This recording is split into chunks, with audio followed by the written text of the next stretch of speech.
The man who serves as the voice of Northeast Tennessee and the House of Representatives in the nation's capital is beginning a new chapter, retirement. I'm Josh Smith. I'm Sarah Diamond. Today, Tennessee's 1st District U.S. Congressman Phil Rowe announced he will not seek a 7th term in office.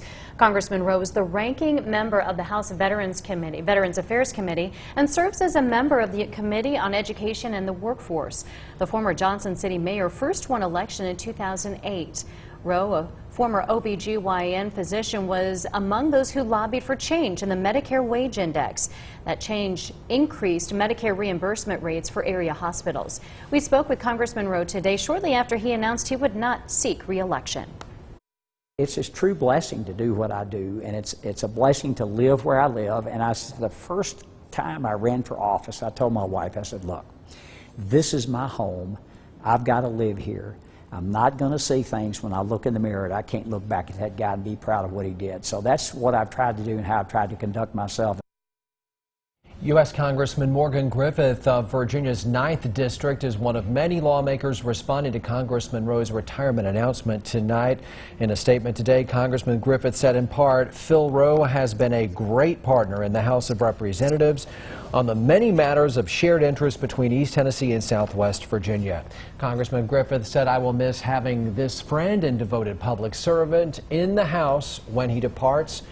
And Congressman Griffith said, I wish Phil, Clarenda, that's the congressman's wife, and their family the best as they go forward.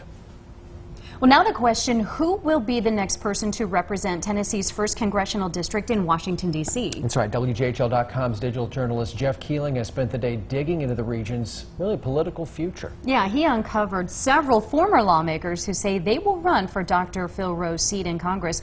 One of them, former Johnson City mayor.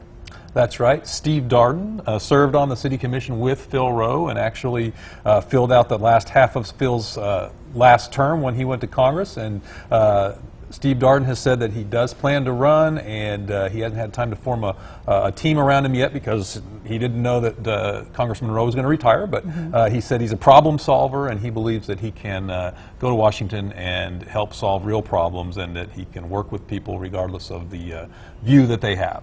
You also spoke with another former Tri-Cities mayor today, former Kingsport Mayor John Clark. What did you find out? That's right. John Clark, like every other person I spoke with today, lauded Congressman Rowe for the work that he has done in Washington, but he said that he is definitely in, and I believe he's going to be talking with us Monday. So those are two that have said they're definitely running.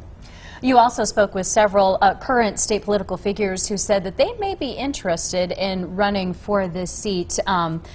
Now, this represents Unicoi and Greene counties in the Tennessee House. Well, yeah, that's right. David Hawk, who told our Blake Lipton a couple of weeks ago that he was mulling over the possibility of a run in case Rowe decided to retire, said that he is still thinking about it. He said he's happy with the service that he's being able to provide in the state house, and certainly thinks they're doing a good job, but he would consider a run as well, and he'll be thinking about it over the next couple of weeks, its effect on his family and all of that. That list of potential candidates includes another state lawmaker. That's right. Timothy Hill. You spoke with him. What did he tell you? Correct. He's another state representative from Blountville, and Timothy Hill said that he will be praying about this decision, and as will his family, and that he'll be making a decision soon as well.